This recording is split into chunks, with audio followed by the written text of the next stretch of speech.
1.18 million people watched us in the last 7 days. Just get that number running round in your head. If you were one of those, I thank you. And if you are one of those, please bring another viewer. Because now that we are regularly either just below or just over the 1 million mark, my target has moved on to 1.5 million per week. Help me get there. Subscribe to my YouTube channel. I'm just a hair's breadth away from 250,000 subscribers on that channel. I hope to leave the show tonight with that 250,000 figure achieved. The Clinton aide that tied himself to a tree, tied an electric cord around his neck, and then shot himself was described by the police on the scene as the worst case of suicide they had ever seen. I'm making that last bit up, but not the first bit. The decision to brand the killing of this man as suicide, just like Jeffrey Epstein's, to whom the man was linked, is a truly terrifying spiral downwards in the Clinton crime family's annals. And the United States is now ruled by crime families. Nobody really believes that Joe Biden is running the White House. Anyone who saw him on the red carpet in Kiev knows that he cannot safely be trusted not to walk right off the end of the red carpet and into the sea. Everybody who's watched the sniffing videos of Joe Biden, the stuttering, stammering, staggering Joe Biden, knows that he's not really running the country. Who is really running the country is a moot point. Some say it's the Obamas. Some say it still is the Clintons. My money is on the latter, and therefore unlucky is he who ever made friendship or took a job with that Clinton family, for, as I said, 56 of them have now committed suicide. I'm going to hazard a guess that there is no other person in the whole world who has lost 56 people close to her from suicide other than Hillary Clinton. If you can contradict me, I hope that you will in the course of the show. It's been an amazing week on the war front. In the last 2 hours, the Russian armed forces have begun a general advance. They have advanced up to 4 kilometers across virtually the entire length of the line from north to south. Bakhmut is now partially overrun and will either have to be evacuated in the next hours or thousands more will join the thousands who have already perished to defend a place that Zelensky is now describing as strategically unimportant. That's a whopping lie, of course, for if it were true, thousands of young men dead now would still be alive, for they would never have been ordered to remain in place and face this onslaught. It's because it is strategically extremely important that the defense for Bakhmut was mounted, but it has been in vain. Before Sunday's show, it seems obvious that Bakhmut, like Solidar before it, will have been overrun by the newly strengthened and reinforced Russian armed forces. The fact that long-range weapons are now beginning to appear on the battlefield and hit the lights of Donetsk city center, killing old ladies and old men, school children and school teachers, of course means that the Russian advance will have to go further maybe than it was intended that it would go. And as Putin said this week in his important address to the nation, the longer range the weapons, the farther the Russian advance will have to go to push them back out of range of Russian citizens, not to mention the Russian heartland itself across the previous border between eastern Ukraine and the Russian Federation. The speech by Vladimir Putin and the speech by Joe Biden deserve to be placed alongside each other and studied in parallel. Let's start with Putin. His speech was measured, entirely lacking in bravado or braggadocio. It was delivered more in sorrow than in anger. He said twice that they were not fighting the Ukrainian people, but the Kiev regime that had taken them hostage. That aforementioned regime itself being a hostage of the geriatric, gerontocratic, semi-imbecile currently occupying the White House. I almost mispronounced the White House because I'm told that Joe had another papal toilet accident whilst walking with Zelensky on a red carpet too, and that accounted for the oddness of his gait.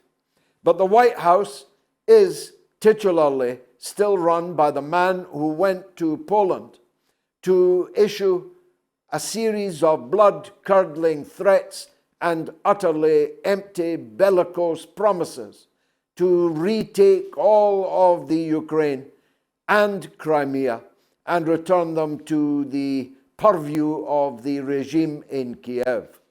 Not a word of it was true, of course. Not a word of it could possibly be true, because as Medvedev put it, more powerfully than Putin put it, Russia cannot lose a war in Ukraine. Because if NATO enters the war any more seriously than they currently are, then Russia will use all of the weapons at its disposal in order to prevail. And you don't need to be Einstein to work out what Medvedev meant. So Joe Biden's bellicose promises were entirely empty, which begs the question, to whom, for whom were they being made?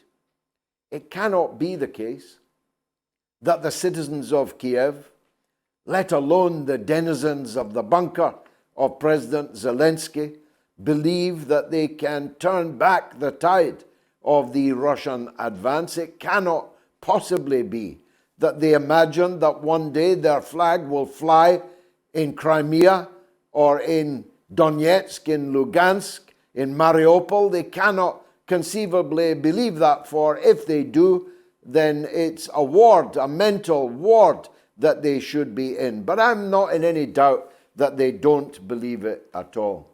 So what is the end game that they have in mind? It's very difficult to know. Our guests tonight will try to help us to come to a conclusion. But there are some pointers. There are Ukrainian military maneuvers this evening on the border with Transnistria, a breakaway republic of Russian-speaking people from the breakaway republic of Moldova. The Moldovans want Transnistria back. The Russian-speaking people there will not tolerate that and want to link up with the Novorus republics, recently liberated in the course of the last year by the Russian army. The Ukrainians clearly intend to invade, at the very least, to sack the place of armaments, of ammunition, which, by all accounts, they are in desperate need of. If they do, there will be a new war. War not just in Ukraine, but war in Transnistria and presumably in Moldova also. This will be an incendiary escalation of the gravest possible kind.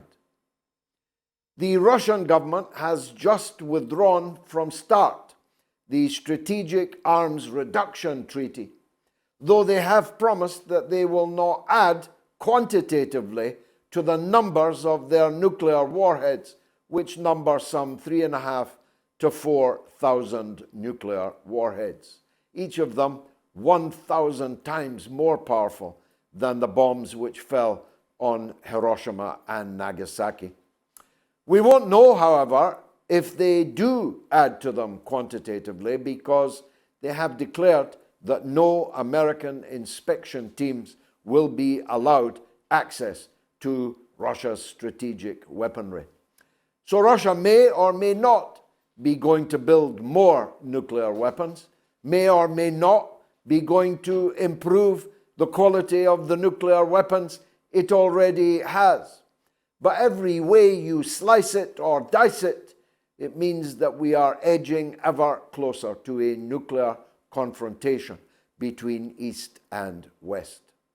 And if you didn't think that, if you thought I might be exaggerating, you did not see the statement from the Pentagon in the last couple of hours.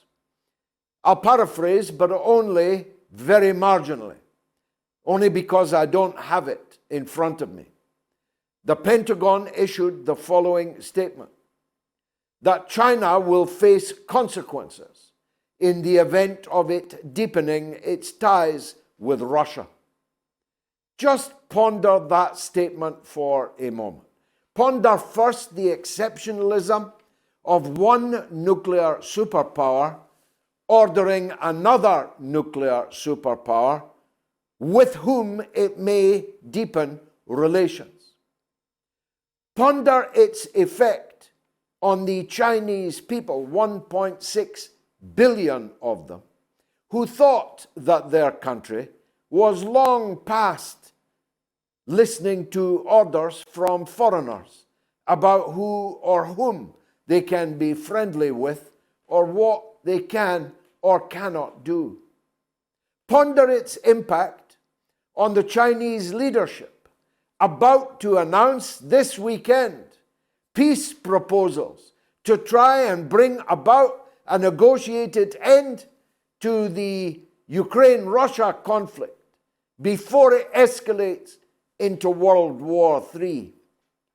Imagine the reckless, feckless, fearsomely stupid official in the Pentagon who chose this moment to warn, threaten China that it will face consequences. Now, what consequences do the Pentagon have in mind? The Pentagon being the Department of Defense.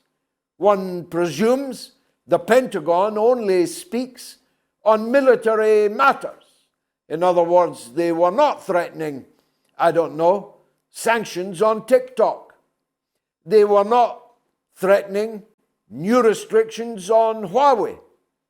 The Department of Defense threatening China with consequences is a military threat. How will it be answered by China? I'm not a China expert, though I'm going there next month, seeking to become rather more expert. But my guess is this, that this Pentagon warning took us another step closer to World War III. It cemented the close strategic partnership between Russia and China even more concretely. And when you imagine that for decades it was official United States policy to keep China and Russia as far apart from each other as possible, and if possible, to have them at each other's throats as a piece of statecraft, the Pentagon, Pelosi, the provocations over Taiwan over and over and over again has achieved the precise opposite of that which Kissinger and Nixon and Brzezinski and Carter and all presidents since have sought to employ. So we'll talk about the war, not just in Europe, but the war in Syria, against Syria, as it still shivers and shudders under the impact of not one, but two earthquakes in the last 7 days, Israel began its relentless bombardment of downtown Damascus again. Israel moved its armed forces into a city of some importance to me. 40 years ago, I twinned my own hometown of Dundee with the Palestinian town, now city, of Nablus. There was a massacre in Nablus today. 100 people were shot. 10 were killed, including a man the same age as myself. 25 are critically wounded. And of course, Iran has not answered yet for the Israeli attacks upon her. Can war really be boiling up in the Middle East while it rages in Eastern Europe? I'm afraid to tell you it can, and it is. And it may not be the only war. North Korea launched several ballistic missiles capable of landing in San Francisco, down the California coast, anytime it likes. There were no nuclear warheads on board. But next time, who knows? There might be. Fasten your seatbelts. This is an important discussion tonight as we approach the 1-year anniversary of the Russian invasion of Ukraine in answer to the 8-year NATO war of attrition against the Russian-speaking people of the eastern part of the country. This is the mother of all talk shows.